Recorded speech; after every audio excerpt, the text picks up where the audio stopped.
예수님의 교회는 철저하게 예수 그리스도의 십자가의 복음에 세워져야 합니다. 그럴 때 그곳에 놀라운 하나님의 은혜와 하나님의 능력이 함께 하십니다.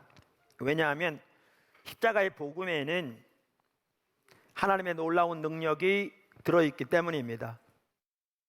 그러한 능력이 말씀드린 대로 내 삶과 내 가정과 우리 교회와 내가 속한 소그룹에 오이코스의 전도에 지금 역사하고 있는가 라는 걸 보는 것이 우리의 신앙의 상태를 살펴볼 수 있는 좋은 테스트이기도 합니다. 그래서 이렇게 쭉 살펴보는 중에 오늘은 5번째 시간으로 율법주의에 대해 살펴보려고 합니다. 율법주의는 거짓 신앙 체계의 이론을 제공합니다. 거짓 신앙 체계의 이론을 제공합니다. 우리가 일반적으로 율법주의 그러면 자기의 종교적인 행실이나 헌신을 의지해서 하나님 앞에 서고자 하는 가치관을 말하잖아요. 그래서 성경적인 용어로 말하면 행함으로 말미암는 의를 의지하는 게 율법주의입니다. 행함으로 말미암는 의를 의지하는 것이 율법주의입니다. 그 부분을 살펴보려고 합니다. 살펴보는 주된 이유는 아까도 말씀드린 대로 우리의 신앙이 철저하게 거짓 신앙 체계를 버리고 십자가 복음의 토대구에 세워지기를 원해서 모든 성도들의 삶이 교회가 그렇게 되기를 원해서 살펴보고 있습니다. 자, 첫째, 율법주의는 먼저 가치관입니다. 율법주의는 먼저 가치관입니다. 그러니까 율법주의는 우리가 하는 어떤 행동에 있지 않습니다. 그 행동을 하는 배후에 있는 가치관에 있습니다. 이것을 인식하는 게 매우 중요합니다. 그러니까 동일한 행동을 하면서도 그것이 어떤 사람에게는 참다운 신앙의 행동일 수 있고요, 또 다른 사람에게는 그것이 철저하게 타락한 거짓 신앙책의 행동일 수 있습니다. 이것을 올바로 이해해야 합니다. 한 좋은 예가, 성경적인 예가 갈라디아서 2장 11절에서 17절에 있습니다. 한번 보십시오. 성경 한번 찾아보시고요. 갈라디아서 2장 11절. 게바가, 여기 게바는 베드로를 가리킵니다.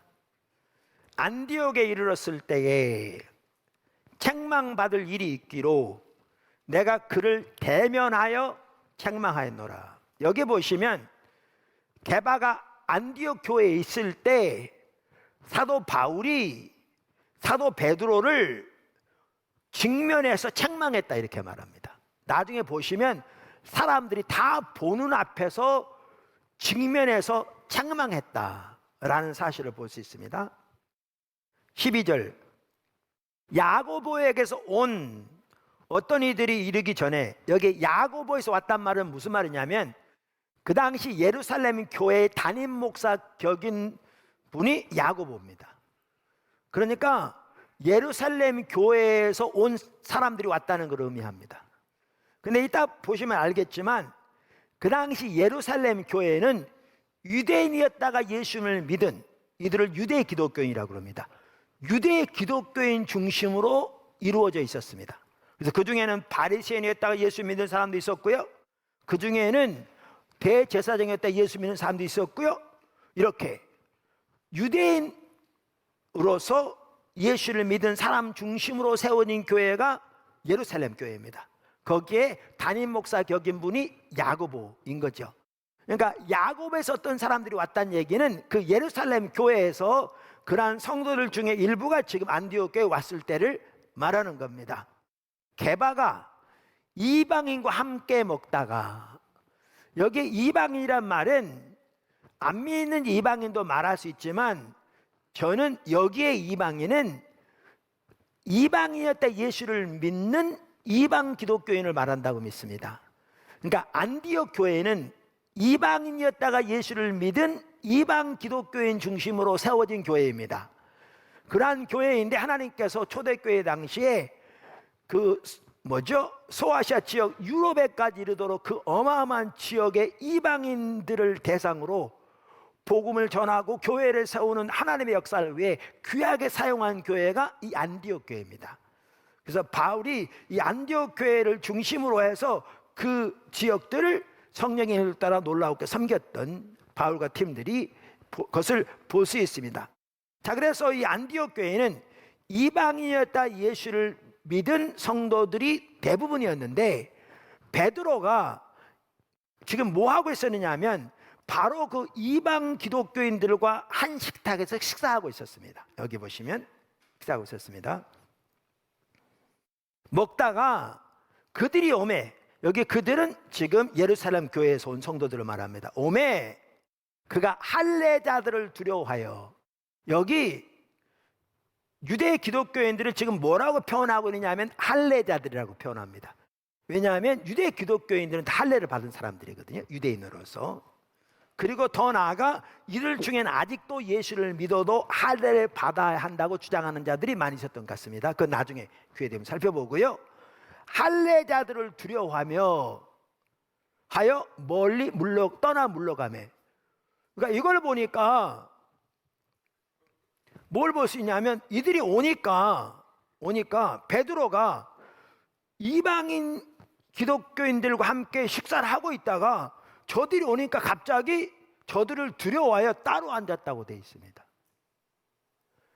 그럼 왜 따로 앉았냐면, 구약 유대인들은 철저하게 율법에 나오는 그 규정을 따라서 음식을 만들었습니다.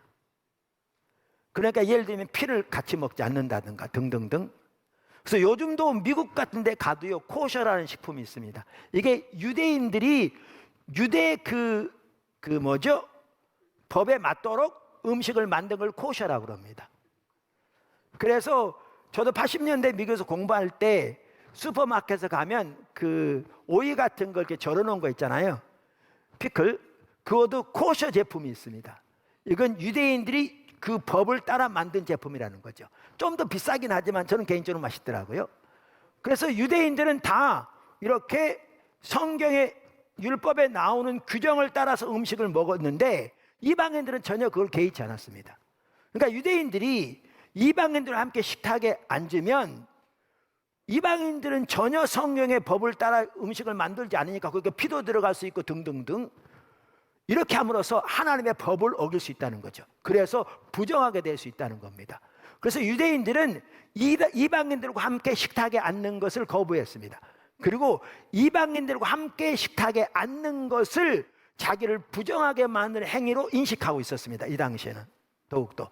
자, 그런데 아까 베드로가 예루살렘에서 사람들이 오기 전에 이 이방 기독교인들과 함께 식탁에 앉아 식사를 하고 있었는데, 이제 예루살렘 교회에서 오는 겁니다. 할례자들을 표현했잖아요. 이들 딱 보니까 뭐라고 생각하겠어요? 베드로? 이방인들과 함께 먹어? 이렇게 말하겠죠. 이게 두려운 거죠. 거기다 예루살렘 교회 가서 베드로가 이방인과 함께 식탁에 앉아서 자신을 부정하게 만들었습니다, 이렇게 하니까 이게 두려워가지고 눈치를 보더니 따로 앉은 겁니다, 유대인들과 함께 안쪽으로. 그랬더니 여기 보십시오, 그 사건을 두고 2장 13절, 남은 유대인들도, 이걸 보면 베드로와 함께 왔던 유대인들도, 유대 기독교인들을 말합니다. 처음에는 이방인들과 함께, 이방 기독교인들과 함께 식사하고 있었는데 베드로가 이렇게 하니까 남은 유대인들도 그와 같이 외식함으로. 여러분 여기 잘 보셔야 돼요. 이렇게 같이 식사하다가 따로 식사한 이 행위를 두고 지금 성경은 뭐라고 표현하고 있냐면 외식했다고 표현하고 있습니다. 외식. 성경에서 율법주의의 가장 전형적인 특징이 외식입니다. 그러니까 지금 이 행동이 외식하는 행동이라는 겁니다. 율법주의 행동이라는 겁니다. 그러면서 뭐라고 그러냐면 외식함으로 바나바도 그들의 외식에 유혹되었느니라. 바나바마저도 이렇게 한 것 같아요. 그랬더니 그러므로 여기 보세요, 14절, 나는 그들이 복음의 진리를 따라 바르게 행하지 아니함을 보고, 지금 아까 베드로와 같이 식사하다가 이방 기독교인들과 함께 따로 완전히 행위를 두고, 성경에는 아까 이것을 외식이라고 불렀다가 지금은 뭐라고 표현하고 있는가 하면 복음의 진리를 따라 행하지 않은 행위라 이렇게 표현합니다. 바꿔 말하면 복음의 진리를 대적하는 행위다, 복음의 진리에 반하는 행위다, 이렇게 말하고 있죠. 십자가 복음에 반하는 행위라는 겁니다. 이 행위가. 그걸 보고 모든 자 앞에서 게바에게, 이걸 보면 모든 사람 앞에서 지금 책망한 걸 볼 수 있어요. 게바에게 이르되 내가 유대인으로 이방인을 따르고 유대인답게 살지 아니하면서 어찌하여 억지로 이방인을 유대인답게 살게 하려느냐 하였노라. 저는 여기에는 이중 언어가 지금 들어있다고 생각합니다. 이 말은 뭐냐면, 당신이 유대인으로 하나님의 사람이라고 하면서 전혀 안 믿는 이방인처럼 행동하면서, 이게 이방인들이 하는 행동이라 그 말이죠, 하면서 어떻게 이방인들을 유대인처럼 살게 돌이키게 하려고 하느냐, 이 말이고요. 그러면서 16절에 이렇게 말한 겁니다. 15절에 우리는 본래 유대인이요 이방 죄인이 아니로되, 16절 사람이 의롭게 되는 것은 율법의 행위로 말미암음이 아니요 오직 예수 그리스도를 믿음으로 말미암는 줄 알므로 우리도 그리스도 예수를 믿나니, 이는 우리가 율법의 행위로서가 아니고 그리스도를 믿음으로써 의롭다함을 얻으려 함이라. 율법의 행위로서는 의롭다함을 얻을 육체가 없느니라. 여러분, 이 구절이요 십자가 복음의 핵심입니다. 믿음으로 말미암는 의, 흔히 말하는 대로 개신교의 가장 핵심적인 진리 중에 하나입니다. 이게 십자가 복음의 핵심입니다. 아멘. 그러니까 우리가 행함으로 말미암는 의를 의지해서 하나님 앞에 설 수 있는 사람이 단 한 사람도 없습니다. 그래서 우리는 오직 믿음으로 말미암는 의를 의지해서 하나님 앞에 섭니다. 이게 복음의 핵심입니다. 근데 지금 사도 바울은 베드로를 책망하면서 무슨 말을 하냐면 지금 이 말을 가지고 책망합니다. 이 얘기는 베드로는 유대인을 위한 사도고 바울은 이방인을 위한 사도니까 서로 신앙을 맞춰보게 산 얘기가 아닙니다. 이 얘기는 지금 베드로를 모든 성도들 앞에서 꾸짖으면서 하는 얘기입니다. 우리는 오직 믿음으로 말미암는 의를 의지해 하나님 앞에 설 수 있는데, 행함으로 말미암는 의를 의지해 주님 앞에 설 수 있는 사람이 단 한 사람도 없는데 왜 당신은 행함으로 말미암아 의롭게 되는 것처럼 행동하느냐, 그 말입니다. 그러면 이건 이렇습니다. 베드로가 이 예루살렘 교회에서 성도들이 오니까 저들을 들여와요 따로 앉는 이 행위 뒤에는 바로 그 당시 유대인들이 가지고 있던 그 이해가 있는 거죠. 이방인들과 함께 식사하는 것은 자기들을 부정하게 만드는 것이고, 그들과 따로 분리돼서 유대인끼리만 식사하는 것이 자기들을 정결하게 만든다는 이 이해를 가지고 있는 행동이고, 이 행동은 그 가치관을 토대로 한 행동인 거죠. 근데 이 이해는 철저하게 복음을 대적하는 이해인 거죠. 우리를 정결하게 하는 것은 예수 십자가밖에 없는데,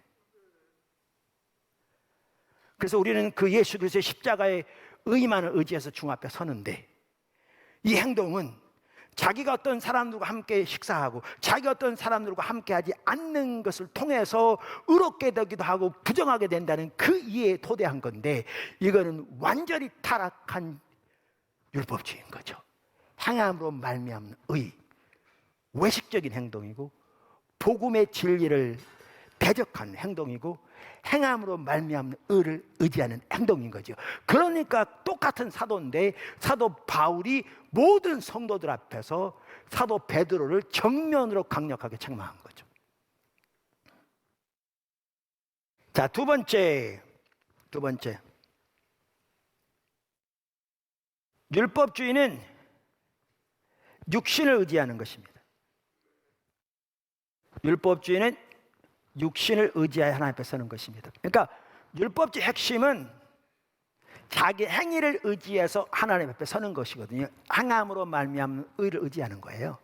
그러니까 그걸 다른 말로 표현하면 육신은, 그러니까 소위 말하면 육신을 의지하여 하나님 앞에 서는 것입니다.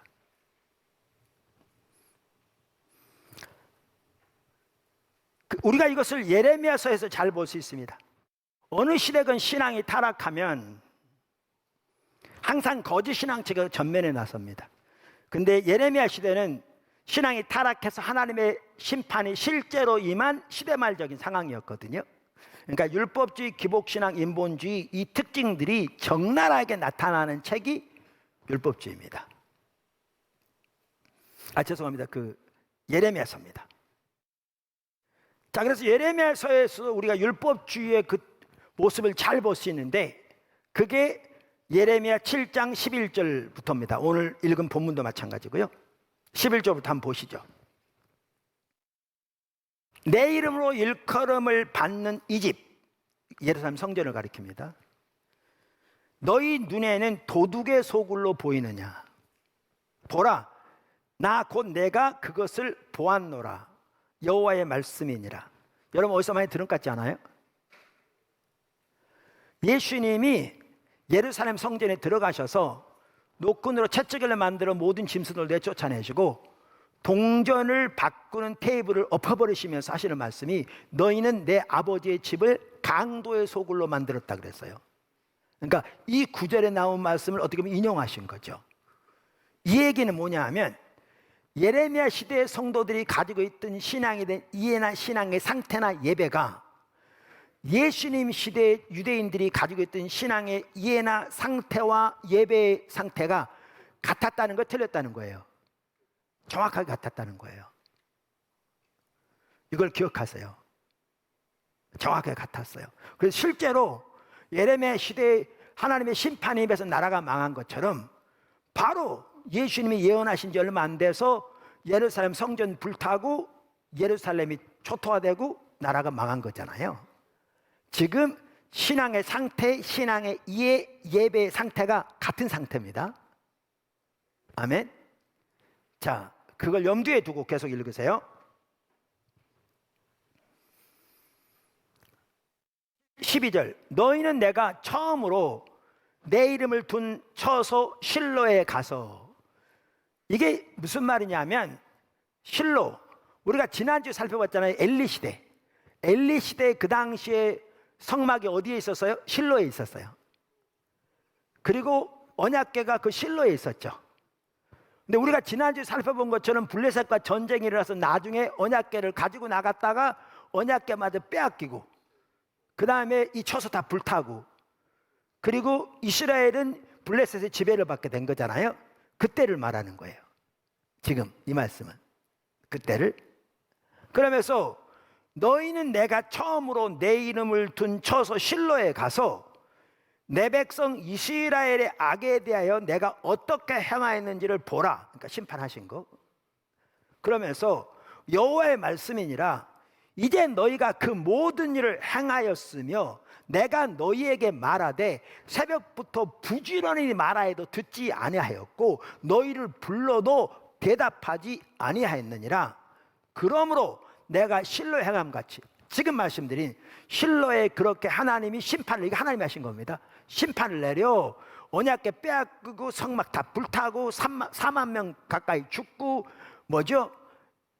블레셋의 압제를 받게 되는, 이렇게 한 것처럼 너희가 신뢰하는 바 내 이름으로 일컬음을 받는 이 집, 예루살렘 성전을 가리키죠. 이 집 곧 너희와 너희 조상에게 준 이곳 행하겠다.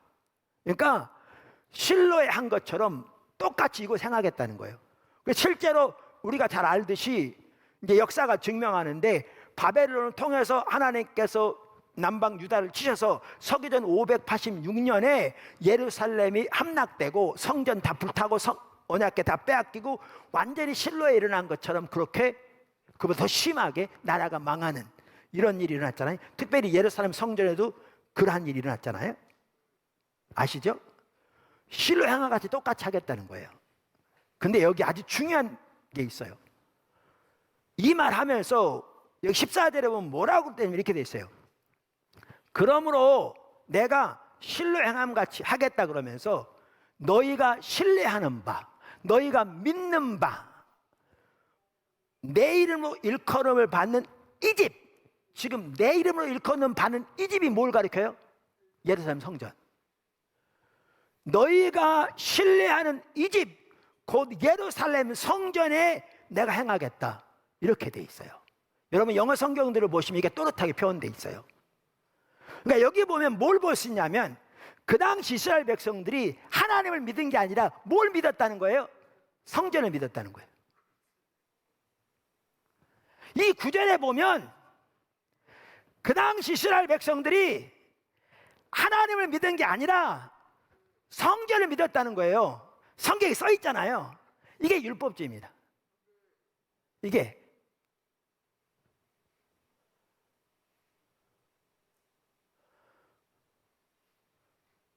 자, 바리새인들 입장에서 보세요. 바리새인 한 점을. 이 성경 구절 보니까 뭐라고 되어 있냐면 예레미야 시대 이스라엘 백성들이 하나님을 믿는 게 아니라 성전을 믿었대.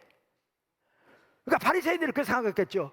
우리 조상들이 너무나 타락해서 하나님을 믿어야 되는데 하나님을 안 믿고 성전을 믿으니까, 그러니까 하나님의 심판이 와서 나라가 망했죠. 그렇게 생각했겠죠. 근데 바리새인들은 자기들이 하나님을 믿는다고 생각했을까요? 성전을 믿는다고 생각했을까요? 자기들보다도 하나님을 잘 믿는 사람들이 아무도 없다고 자부했겠죠. 그러니까 자기들은 예레미야 시대 자기 조상들과는 근본적으로 다르다고 생각했겠죠.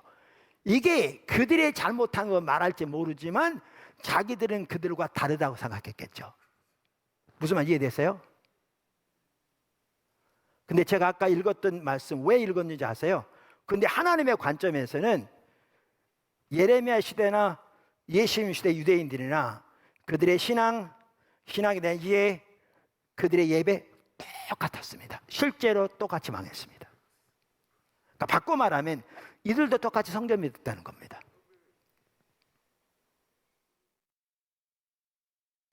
이 성경에 말하는 엘리 시대 그랬고 예레미야 시대 그랬고 예수님 시대 그랬고 똑같은 일을 지금도 정확하게 똑같이 하면서도 그게 우리 모습인 것을 전혀 깨닫지 못하고 있습니다. 예배, 하나님의 인간을 창조하실 때 예배를 왜 창조하셨습니다? 선교의 목적 자체가 예배입니다. 제가 책 정리하고 있는데 열방에 예배하는 사람이 없기 때문에 선교가 필요한 겁니다. 우리를 구원하신 목적이 예배입니다. 핵심입니다. 성수주일 중요합니다. 성수주일이 문제가 있는 게 아닙니다.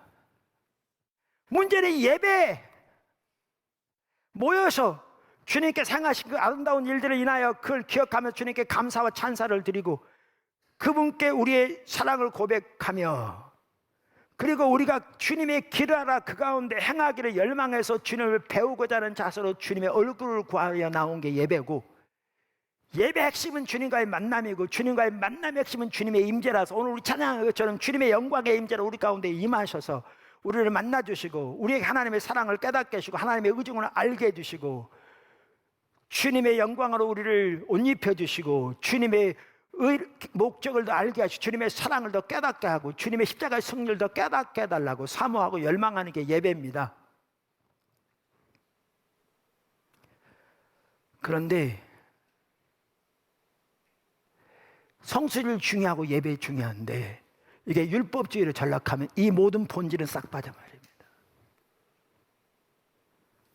그리고 와서 점잖게 앉아서 종교적인 행위하고 돌아가는 것을 예배라고 생각하고 이것 하는 이유가 이렇게라도 해야 복을 받을 거라고 생각합니다. 성전을 의지한 행동과 이만큼도 다를 바 없는 너무너무 타락한 예배입니다. 이게 오늘날 대부분의 성도들이 가지고 있는 예배에 대한 이해입니다. 하나님이 견딜 수 없을 만큼. 오늘날 소위 하나님의 백성들이 11조도 마찬가지고요, 성경 공부도 마찬가지, 다 마찬가지입니다. 우리가 이번 시리즈를 통해서 우리 신앙의 가장 기초적인 것에서부터 우리 자신을 돌아보는 계기가 되었으면 좋겠습니다. 십자가 보고 몇 번 들었다고 한다고 생각하지 말고 정말 하나님의 말씀, 하나님의 길에 비추어 내가 지금 어떤 상태에 있는지, 어떻게 우리의 중심 뿌리부터 하나님의 길로 돌이켜야 할지, 그래서 교회 전체가 어떻게 철저하게 십자가 복음의 든든히 세워져야 할지, 그래야 하나님께서 하나님의 풍성한 열매로 함께 하실 것이고, 더욱더 아까 나눈 광고 시간 나눈 그 어마어마한 하나님의 계획들, 우리가 그렇게 서서 주님만 사랑하기만 추구하면 이 일은 주님이 하실 거거든요. 열방 가운데 이미 하고 계시잖아요. 그런 축복이 우리에게 있기를 주님을 축원합니다.